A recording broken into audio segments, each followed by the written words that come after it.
You know what it's like. The new shiny thing grabs your attention. So you need to know truly what your attention span is.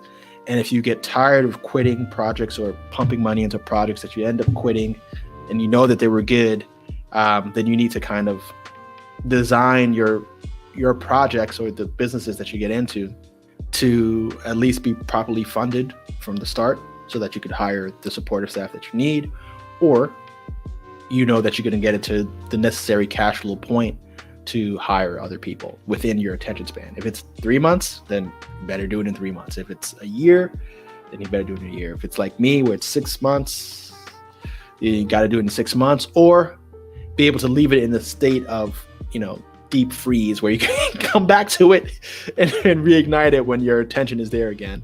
But I totally get you. I understand. Truly understand.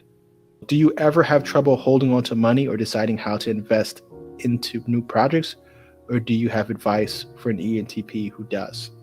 They say this about ENTPs, that we're good at making money but not keeping it, because money doesn't quite define us, right? So we understand that money is a tool to be used to buy things that we need to buy other tools, or to buy workers.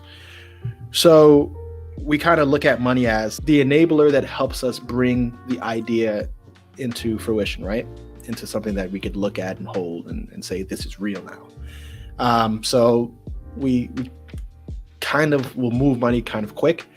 And sometimes we'll make our decisions a little too fast, that we'll say, yep, the money's here, I'll spend it here, and we'll see what happens, right? A lot of it, money experimentation and money loss in that way. As long as you don't identify your worth with money, when you do lose it, you're going to build off of that lesson, unless you let it cripple you. All right. I think maybe a good strategy is to have someone who's a little more fiscally conservative be by your side, to kind of question your intention on how you're spending money, especially in your business. Somebody who's going to say, hey, have you thought about pumping the brakes here? Or you have these money leaks here that you're not paying attention to because your focus is somewhere else. So it's good to have, someone conservative kind of minding your money, and kind of doing your accounting and keeping track, because I know for sure you're not going to care about the details of your accounting. You're just going to keep moving forward.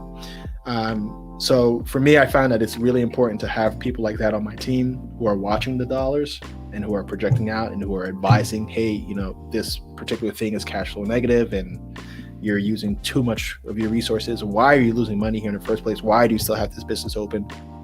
What are you doing about it? It's important to have those sort of external objective people to advise you. I hope that answers that.